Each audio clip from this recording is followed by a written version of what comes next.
Planning to own a food truck? You might want to think twice. Not because you shouldn't do it. It's because there's a real gap between what this looks like from the outside and what it actually costs. And that gap is exactly what this video is for. The pitch is the restaurant dream without the restaurant price tag. Build a menu around your own cooking, park wherever the crowds are, and skip the crushing rent that kills so many restaurants before they even open. And people believe it. The number of food trucks in America is growing nearly 24% a year.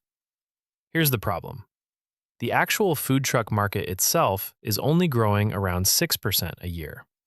Trucks are multiplying almost 4 times faster than the money is. More people chasing a pie that isn't growing nearly as fast as they are.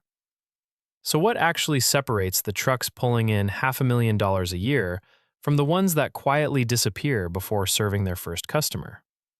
That's what we're figuring out today. And the answer starts with a permit office, not a menu. The first cost, the one with almost as many entry points as menu concepts, a real, road-ready operation, runs anywhere from the price of a used sedan to a small house. The cheapest way in is a food cart, running $13,000 to $38,000. A trailer costs more, $37,000 to $80,000. A used truck with working equipment typically runs $20,000 to $120,000 all in, once you count repairs and upgrades to meet current health codes. A new, custom-built truck with commercial-grade equipment, a generator, and a professional wrap runs $75,000 to $255,000. Most realistic total startup budgets land somewhere between $50,000 and $200,000 once you add equipment, initial inventory, and a point-of-sale system on top of the truck itself. One piece of advice shows up across almost every serious guide to this business. Don't finance more than 60% of the truck. Lenders want to see real skin in the game, and so should you, given how much can still go wrong after the truck is paid for. Commercial auto coverage, plus general and product liability, typically runs $2,000 to $5,000 a year, and it's not optional if you're serving food from a moving vehicle to strangers. Propane and generator fuel add another $30 to $80 for every single operating day on a busy truck, before you've bought a single ingredient. The hidden trap, the one written into health code, not the sales pitch, you cannot legally cook or store food in that truck overnight, and every city you want to sell in wants its own paperwork. Almost every jurisdiction in America requires food trucks to operate out of a licensed commissary kitchen. Not a suggestion, a legal requirement for prep, storage, cleaning, and overnight parking. That runs $300 to $2,000 a month, depending on the city and what the kitchen offers. Some operators negotiate this down. Restaurants with idle kitchens during off hours will sometimes rent prep space for 40% less than a dedicated commissary, which is worth asking about before accepting the first price you're quoted. Then there's the part that surprises almost every first-time operator. One permit does not travel with you. In California, operating in Los Angeles, Orange County, and San Diego requires 3 separate health permits and 3 or more separate business licenses. Each city, each county, its own paperwork, its own fees, its own timeline. Stack up business licenses at $50 to $500, mobile vendor licenses at $100 to $1,000, health permits at $200 to $500, and fire safety permits at $100 to $500, and that's before you've sold a single taco in a new market. Run the actual break-even math, and it gets sobering fast. A typical operator needs to sell somewhere between 180 and 350 meals a month just to cover commissary rent and basic fixed costs, before a single dollar becomes profit. And every one of those meals already carries food cost running 28 to 35%, plus labor at 25 to 30%, plus packaging that alone can add $1 or more per order once you're using compostable containers most cities now require. The real engine, the one that separates the six-figure trucks from the ones running on fumes, the street is where you build a following. The catering calendar is where you actually get paid. So, if street vending margins are this tight, how does anyone build a real business out of a truck? Catering. It's higher margin, it's predictable, and most of it gets billed 50% up front. The trucks that perform financially don't rely on street corners and hoping for a lunch rush. They build a genuine corporate catering pipeline alongside regular event bookings. Successful operators often have catering make up 30 to 50% of total revenue by their second year. Paid events add another layer. At a festival or a brewery with a captive crowd, food truck prices typically run 20 to 35% higher than the same item sold on a regular street day. But events aren't free upside either. A vendor slot at a bigger event can cost $500 or more. Sell only 80 plates that day, and that single fee alone adds over $6 to the true cost of every plate you sold.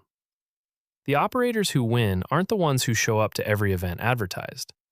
They're the ones who track which specific events and catering clients actually pencil out and say no to the rest. A tight menu, usually 6 to 10 items, matters more here than it sounds.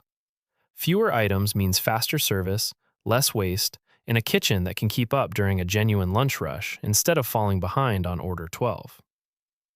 The real money in food trucks? The street builds your reputation. Catering and select events pay the bills.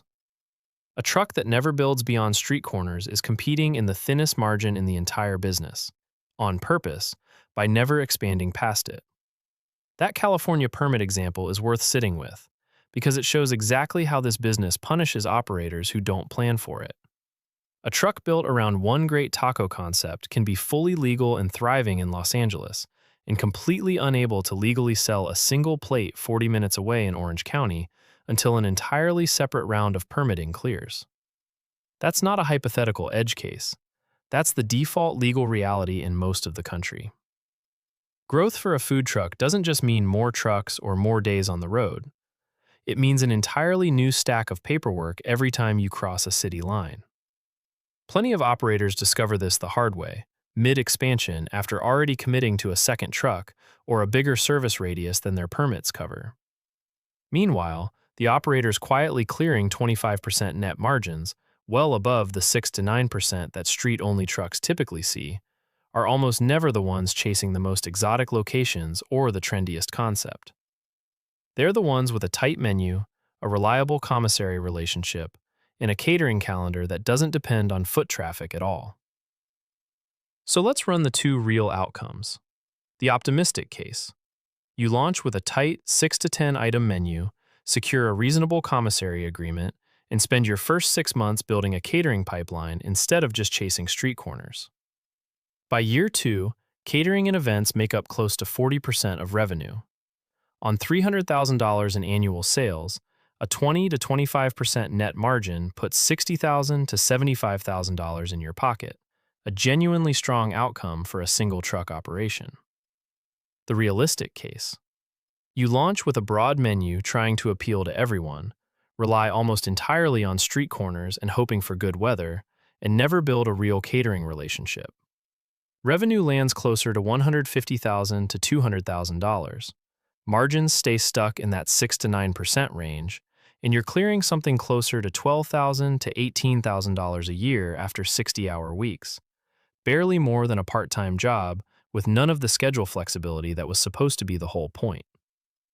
Every slow week gets blamed on the weather or the location, when the real problem was never building a second revenue stream that didn't depend on either one. Same truck, same equipment, same city. The entire gap comes down to whether catering was ever part of the actual plan, or just something you meant to get around to eventually. So is it worth it? If you're picturing total freedom, drive wherever, sell whenever, that version runs headfirst into permit boundaries you don't control and margins that punish improvisation. What's true is that this remains a genuinely lower-risk way to test a food concept than a full restaurant, with a real, proven path to strong income for operators who treat catering as the actual business plan, not an afterthought. For someone willing to build the boring parts, the commissary relationship, the permit paperwork, the catering pipeline, before worrying about the menu, this can be one of the better risk to reward businesses on this channel. It rewards operators who treat sales and logistics as seriously as they treat the food itself, which is a harder mindset shift for a passionate home cook than it sounds. For someone chasing the freedom fantasy without the paperwork underneath it, the street corner is a much smaller business than the one being sold in the highlight reel.